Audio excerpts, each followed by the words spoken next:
예, 신유의 뉴스 정면 승부 1부 제가 앞서 예고해드린 대로 정치 비사이드로 문을 열 텐데요. 지금 스튜디오에는 국민의힘 신지호 전 전략기획부총장 직접 나와 계십니다. 안녕하십니까? 네, 안녕하세요. 예, 이거 저기 여쭤봐야죠. 이거 오늘 저 한동훈 전 대표 국회 본관 분수대 앞에서 오늘 예, 출마 선언했죠. 네, 예. 이 시기도 딴 후보들 워낙 많으니까 그거 조절하기도 네. 지금 몇 명인지도 모르겠더라고요. 네. 근데 어떻게 시기와 장소가 갖는 의미가 있잖아요, 정치인들한테는. 그렇죠. 이제 한동훈 대표는 지금 뭐 국회의원은 아니지만 그 당대표 비대위원장까지 포함해서 2번을 지내면서 정치 생활의 대부분을 국회에서 한 거죠. 무슨 지역구에 있었던 것도 아니고요. 예. 그리고 국회가 또 작년 12월 3일 비상계엄 그 이후에 뭐 대통령 탄핵이라든가 굉장히 뭐 한동훈 대표의 그 길지는 않지만 굉장히 응축된 그 정치 경험에 살아있는 현장이다. 그래서 거기를 택한 것 같습니다. 예.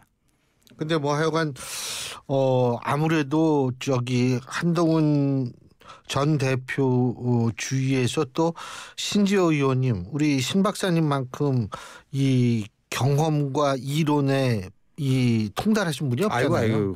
아니 일본에서 정치학 박사 하시고 KDI 정책대학원에도 계시고 또 국회의원도 지내셨으니까 어떤 점이 한동훈 전 대표가 가장 좀 지금 정말 이 많은 후보들은 그 상대적인 뭐 어떤 조언을 해주세요? 이제까지 못 보던 상품이죠. 한마디로 얘기하면. 이제까지 못 보던 상품이에요. 그래서 본인이 오늘 한 40여 분간에 걸쳐서 열변을 토하는 출마 선언이었는데 한 줄 정리를 하자면 한동훈 정치의 키워드가 된 시대교체의 구체적인 비전과 전략을 제시했다. 시대교체의 구체적 비전과 전략을 제시했는데 그때 서태지 비유를 했는데 서태지도 1970년대생이잖아요. 좀 오래되셨죠. 그분도. 네, 근데 90년대 그 음악계를 처음에는 그렇죠. 뭐 이단아가 나타났다. 굉장히 기성 음악계에서는 아주 혹평을 하지 않았습니까? 서태지에 대해서도. 그러나 서태지라는 그 음악 천재가 그 대중의 시대 변화에 따라서 또 변화되는 대중의 욕구 이런 것들을 정확하게 잘 간파를 해가지고 난 알아요라고 하는 새로운 장르를 개척하면서 사실 음악 대통령이 되는 거 아닙니까? 예. 이제 그것처럼 한동훈이라고 하는 정치인도 이 기존 정치인들 또 중진 의원들 특히 저희 당의 영남 의원들을 보면 못 보던 종이죠. 네. 그러니까 좀 위화감도 느끼고 그렇다 그러는데 결국 그러나 오늘 출마 선언을 통해서 왜 바뀌어야 되는지 왜 시대 교체가 돼야 되는지 분명히 좀 얘기를 했다라고 봅니다. 그래서 본인의 상품 가치가 어디에 있다라는 게 분명하게 드러난 출마 선언 40분이었다 이렇게 봅니다. 이재명이 들고 나올 이번 조기 대선의 시대 정신은 내란 종식을 한 방에 날릴 수 있는 이쪽 후보가 누구겠느냐. 저는 그게 한동훈이라고 보는 거예요. 그 프레임으로 보면. 네. 왜? 목숨 걸고 여권 고위 관계자가 당신 비상계엄 해제하러 국회에 들어가면 그 목숨 위험해질 수 있다. 휴대폰 끄고 가족과 함께 잠적하라. 그런 조언을 받았음에도 목숨 걸고 본회의장에 들어갔잖아요. 근데 이재명 대표는 무난하게 국회 진입했는데 숲속에 숨어 있다가 의결 정족수 148명 차는 거 확인하고 표결 2분 전인가 들어갔잖아요. 네. 그러면 그래서 요새 온라인상에서요. 그걸 대고 숲재명이라는 별명이 생기고 거기에 대칭으로 목숨 걸고 간 한동훈, 목동훈, 숲재명 이런 게 돌아요. 밈으로. 그러면 이재명의 내란 종식이라고 하는 조기 대선 시대 정신을 한 방에 깨부술 수 있는 후보가 누구냐. 저는 그게 한동훈이라고 보는 거예요. 근데 뭐 다르게 생각할 수도 있죠. 근데 아니 그 윤심이 작동할 거라고 보세요? 그게요. 보니까 뭐 김문수 전 장관도 뭐 장관 사퇴하고 윤 대통령과 전화했다라는 거를 이제 공개를 하고 이철우 경북지사도 그 출마 선언하기 전날 한남동 갔다 왔다. 뭐 윤 대통령께서 이렇게 덕담을 해 주셨다. 뭐 이런 건데 그게 윤심이 이 자신의 그 경쟁력을 강화시켜 줄 거라고 생각하는 사람이 있고 아닌 사람이 있습니다. 그건 각자 판단하기 나름이죠. 예. 뭐 옳고 그름의 문제는 아닙니다. 아니 옳고 그름의 문제는 아닌데 실제로 그런 영향력이 좀 살아날 수 있을까요? 그 파면당한 대통령인데. 그러니까 이제 윤심이 이 대선 경선에 국민의힘 대선 경선에 어느 정도의 영향력을 발휘할 것인가 하는 문제는 보는 이마다 다 달라요. 그게 그 상당하다라고 보는 분들은 윤심을 얻으려고 노력을 할 것이고 예, 지금 뭐 이미 나타나고 있잖아요. 여러분들이. 예. 근데 그 예전에도 이렇게 많이 나왔어요? 후보들이? 2021년에는요. 아마 12명이 그 신청을 했는데 뭐 서류로 탈락시켜서 8명을 1차에 올렸고 2차에 4명으로 압축해서 거기서 그냥 뽑았어요. 자, 지금 그렇게 말씀하시니까 지금 오늘 나온 경선률 1차에선 100% 예. 민심 다시 말해서 예. 여론조사 2차는 당원 50 여론조사 50 3차 그러니까 1대1이라고 그러더라고요. 2명을 또 뽑아서 50% 50% 당심 50 여론조사 50 이렇게 한다고 그러는데 어떻게 평가하십니까? 한동훈 대표 측에서. 아, 이거는 조금 인위적으로 뭔가 그 인위적으로 좀 만졌구나 하는 느낌인데 그러니까 그 흥행을 높이기 위해서 마지막 그 양자 대결을 한다. 이 얘기는 맞지가 않아요. 왜냐하면 우리 신유 교수님도 그 금방 기억나시겠지만 한국 정당 역사상 가장 치열했고 그래서 국민들의 이목을 집중시켰던 게 2007년 한나라당 그렇죠. 이명박 대 박근혜 예, 이 대결 아닙니까? 예. 그때 그 양자 대결한 게 아니에요. 아니죠. 예. 네. 근데 그 두 이런 사람만 얘기하면 보였죠. 뭐하지만 짜투리로 예. 홍준표도 있고 원희룡도 있었어요. 예, 예. 4인 경선이었어요. 근데 그 옆에 한 2명 정도가 있고 없고가 저는 상당한 좀 차이가 있다라고 보는데 있으면 이 양강이 이 충돌할 때 나름대로 그 완충 역할 같은 걸 좀 합니다. 이렇게 1대1로 붙을 때는요 거의 그 극한 대결로 가고 싹 갈라지죠. 그리고. 예, 완전히 예. 싹 갈라지고 더군다나 오늘 뭐 저희 당의 일부 철없는 그 당직자 그 대변인이 어디 뭐 유튜브에 나가서 지금 그 우리 당원들 그 탄핵에 대한 게 탄핵 반대가 70% 탄핵 찬성이 30%면 만약에 4명 중에서 1명을 뽑으면 4명 중에 반탄파가 3명 들어가고 찬탄파는 한동훈 혼자 들어가면 한동훈은 그 30%를 다 혼자 가져가는데 반탄파 3명이 70%를 나눠 가져가다 보면은 한동훈이 1등이 될 수가 있다. 그러니까 최종 양자 대결을 해야지 한동훈이 되는 걸 막을 수 있다. 뭐 이런 얘기를 노골적으로 하더라고요. 노골적으로 하는데 그러니까 이게 인위적으로 뭔가를 결과를 누가 이렇게 되면 누가 어떻게 되겠다라는 시뮬레이션을 해가지고 하는 것은 저는 굉장히 좀 위험한 건데 오늘 그렇게 일단 결정을 했어요. 결정을 했으니까. 예. 받아들일 수밖에 없다 이 말씀이신가요? 뭐 다른 후보들도 뭐 홍준표 후보 같은 경우도 아주 강력하게 반발을 했고요. 이게 한 번도 있어 본 방식이 아니거든요. 그렇죠. 그러니까 흥행을 위해서라는 게 별로 맞지 않아요. 과거의 사례를 보면요. 예. 아니 그 또 한 가지 제가 좀 여쭤보고 싶은 게 한덕수 국무총리, 한덕수 대통령 권한 대행 자꾸 출마 얘기 본인은 아니라고 그러는데 출마 얘기가 나와요. 자, 중앙일보 단독 보도 보셨죠? 네. 트럼프 대통령과의 전화 통화에서 트럼프 대통령이 혹시 뭐 출마하신가, 출마하지 않느냐, 뭐 출마 안 하느냐, 뭐 이런 식으로 물어본 것 같아요. 네. 일단 한덕수 권한대행께서 뭐 여러 가지 상황적 변화를 좀 보고 고민 중이라고 그랬던가 뭐 그런 식으로 얘기를 했다는 거예요. 자, 한덕수 권한대행 출마할 거라고 보십니까? 저는 뭐 안 할 거라고 봅니다. 왜냐하면 예. 이 당이 뭐 명색이 민주정당인데 예.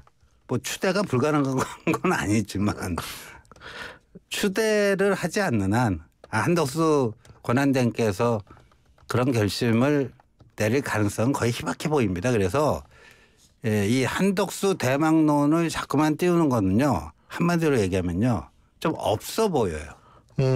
예, 지금 이제 대통령 파면까지 돼가지고 핀치에 몰려 있는 상황인데 예. 이런 상황에서 자꾸만 한덕수 대망론 이게 띄우잖아요. 그럼 더 없어 보여요. 그리고 기존에 그 출사표를 던진 후보들을 아주 초라하게 만드는 겁니다. 아주 초라하게 만드는 거예요. 이게 어찌 보면 자기 식구 디스하는 거예요. 왜냐하면 그게 실현 가능성이 거의 없거든요. 네, 실현 가능성이 희박한 거 가지고 자꾸만 거기 미련을 두고 속된 말로 뻔뿌질을 하고 그러다가 결국은 잘 안 될 거라고 봐요 저는. 그러면 기존에 나온 상품이 얼마나 뭐 별 볼일 없었으면 한덕수 그거를 띄웠겠느냐 이렇게 귀결이 된다고요. 예, 그게 어찌 보면 돌려가기가 될 수 있어요. 기존에 나온 후보들. 근데 사실 한동훈 후보 입장에서는 그건 별로 걱정 안 해요. 왜냐하면 지금 그 한덕수 대망론을 띄우고 있는 분들이 당의 주류 세력 친윤들 아닙니까? 그래서 오히려 제일 마음이 불편한 분이 김문수 후보이지 않겠느냐. 왜 내가 있는데 왜 자꾸만 한덕수를 쳐다봐. 이렇게 될 거 아니에요. 네. 내가 별론가? 저 사람들 한때는 나한테 뭐 내가 국회 가면 많이 몰려들고 그러던데 아니네. 뭐 이렇게 되지 않겠어요? 네.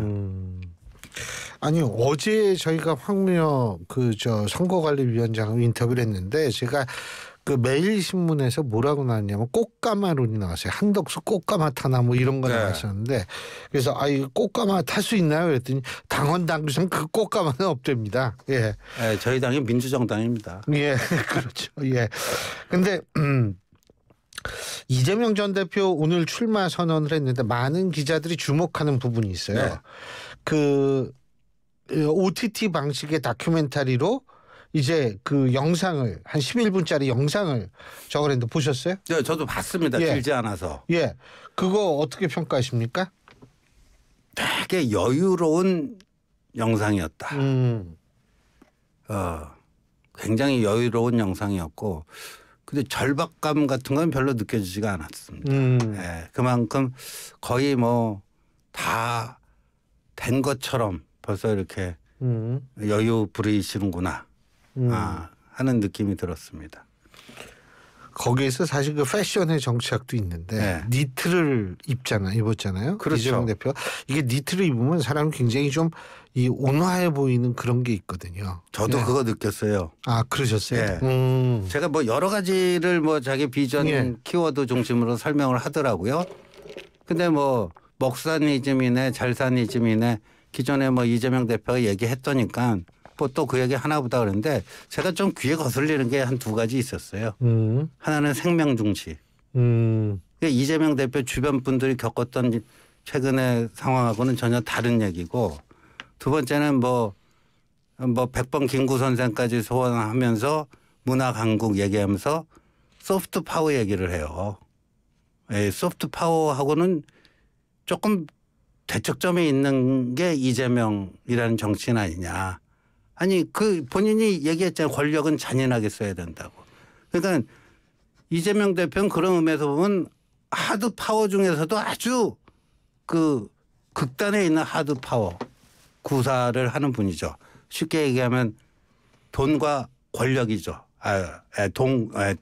돈과 주먹. 예? 그러니까 우리가 경제력, 군사력 이런 걸로 타인을 움직일 수 있도록 하는 그게 하드 파워고 뭔가 매력을 발산해 갖고 타인들이 자발적으로 따라오게끔 만들 수 있는 그 영향력, 그 선한 영향력을 우리가 보통 소프트 파워라고 하잖아요.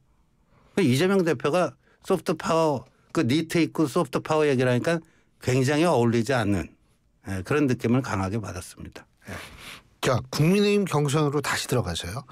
지금 뭐 20명인지 15명인지 저도 잘 모르겠는데 제일 중요한 거는 경선 끝나고 나서 승복이거든요. 그렇죠. 그거 해야겠죠, 물론. 네. 근데 가능할까요? 어떻게 보십니까? 그래서 이번에 그 조기 대선이니까 이제 일정이 촉박한 거는 이해는 하겠으나 그 기존에 보면 이 룰 최종 결정하기 전에 주요 주자들의 의견도 수렴하고 그래서 나름대로 좀 수기를 거쳐서 고심 끝에 뭐 이게 그래도 지금 현 상황으로서는 최선의 선택이다 하는 게 있었는데 이번에는 마치 뭔가 각본을 짜놓은 것 같아요. 그런 느낌이 들어요. 그러니까 기존에 없던 뭐 최종 양자 뭐 대결 뭐 이런 것도 붙여놓고 한 건데 예, 좀 그렇습니다. 그래서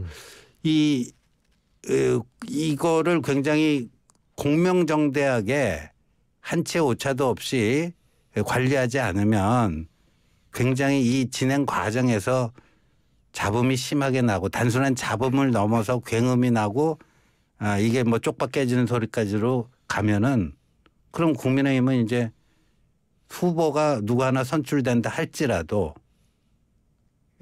이미 그냥 만신창이가 된 상태에서 저 이재명 1강하고 맞설 수 있겠는가. 그러니까 이 당 지도부는요 최종적으로 최종 후보가 선출됐을 때 그때 거의 지금 뭐 가상 양자 대결하면 차이가 꽤 나잖아요.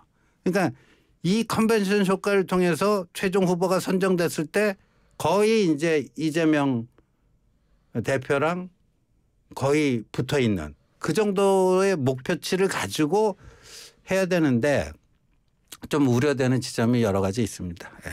나경원 의원 출마는 어떻게 보십니까? 그럼 뭐 그분 자유니까요. 그리고 이준석 의원과의 후보 단일화. 이준석 후보와 이런 얘기가 보수진영 쪽에 많이 나온다고 하는데 어떻게 보십니까? 뭐 그런데 지금 저희 당 입장에서는요. 그거는 저희 당 경선이 원만하게 진행돼서 정말 최종 후보 선출되고 이제 그냥 일치 단결해서 이 사람을 중심으로 한번 해보자. 그럴 때 이제 이준석 후보하고의 관계를 어떻게 맺을 것인지 그때 문제가 되는 거지. 지금 단계에서 뭐 이준석 후보는 어떻게 할 수 있다? 그런 여지가 없어요. 지금 이 국민의힘 내부 경선이 어떻게 될지도 모르는 판에 당 밖에 있는 이준석 후보와의 관계를 어떻게 맺을 것인가는요. 순서가 뒤바뀐 거죠. 아니 그런 얘기들이 하는 이유가 뭐냐면 17대 대선 당시에 그때가 이제 박근혜 전 대통령 탄핵 직후였죠.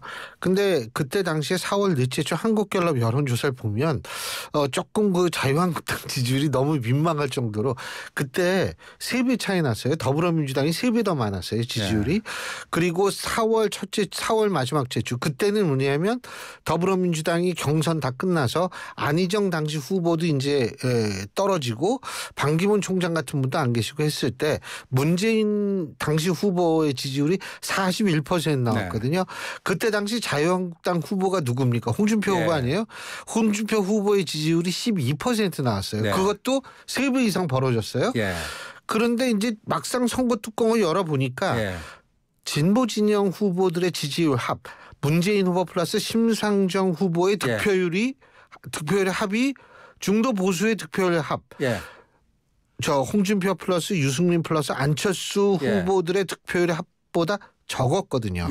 중도 보수가 50이 넘었어요. 52인가 그랬어요. 그렇죠. 52 언저리였거든요. 자, 그렇기 때문에 사람들은 생각할 때 야 보수가 그래도 뭐 한번 지금 해보려고 하면 이거 단일 후보가 돼야 되는 거 아닌가 이런 얘기가 나와서 제가 여쭤본 거거든요. 그렇죠. 그러니까 일단 국민의힘에서 성공적으로 원만하게 경쟁력 있는 후보를 선출한 다음에 그건 생각해야 될 문제인데 그때 되면 또 그게 당면 과제가 되면 뭔가 현명한 뭐 솔루션이 나오지 않을까 생각됩니다.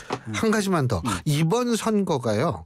어떤 구도로 치러질 거라고 보십니까? 이념 대결 진영 구도 아니면 민주당이 생각할 수 있는 구도인 내란 옹호 세력 대 민주주의 수호 세력 어떤 구도로 치러질 거라고 예상하십니까? 저는 그 미래 대 과거 구도라고 봐요. 미래 대 과거. 네, 지금 저 이재명 세력이 지금 결정적으로 오판하고 있는 게 헌재의 결정문을 오독을 했어요. 마치 윤석열 세력이 일방적으로 패하고 자기들이 일방적으로 승리한 거라고 지금 그렇게 오독을 하고 있어요. 그렇게 행세를 하고 있어요. 그러나 헌재 결정문 잘 읽어보면 이 정치 파탄의 원인 비상계엄이라고 하는 비극적 사태까지 가게 되는 그 경위에 보면은 사실 이재명이라는 사람이 원인 제공했다라는 게 다 드러나지 않습니까?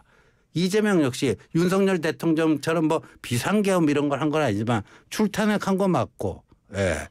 그리고 뭐 그 저 법안, 예. 계속해서 입법권 남용 하고 뭐 그런 것들이 그러니까 한마디로 절제의 미덕이 완벽하게 결핍된 그런 그 의회 정치를 하다 보니까 그게 이제 윤석열식의 그것과 맞물리면서 여기까지 왔고 비상계엄에 대한 책임을 지고 윤석열 대통령은 대통령에서 파면됐어요. 근데 이재명 원인 제공자인 이재명은 아무런 책임도 안 지고 있고 오히려 이제 대통령 선거에 출마하게 되는 이런 건데 그러니까 이재명 대표가 개헌에 대해서 소극적인 게 그거예요. 예, 그러니까 전 가장 핵심은 시대 교체 미래로 70하고로 나가는가 아니냐. 이재명은 과거 세력이죠. 근데 요번에 저희 당에서 어떤 컨셉으로 후보를 선출하냐에 따라서 이재명과 어떤 식으로 각을 세울 수 있는가가 정해질 거예요. 예를 들어서 만약에 윤심 후보 누가 될지는 모르겠어요. 윤심 후보가 되는 거를 이재명 대표는 제일 선호하죠. 예. 예. 이재명 대표는 제일 선호하죠. 알겠습니다. 자, 오늘 말씀 여기까지 듣겠습니다. 요새 이 한동훈 대표하고 같이 돌아다니시라고 바쁘실 텐데. 예, 말씀 잘 들었습니다. 고맙습니다. 네, 고맙습니다. 예, 지금까지 국민의힘 신지호 전 전략기획부총장이었습니다. 고철거래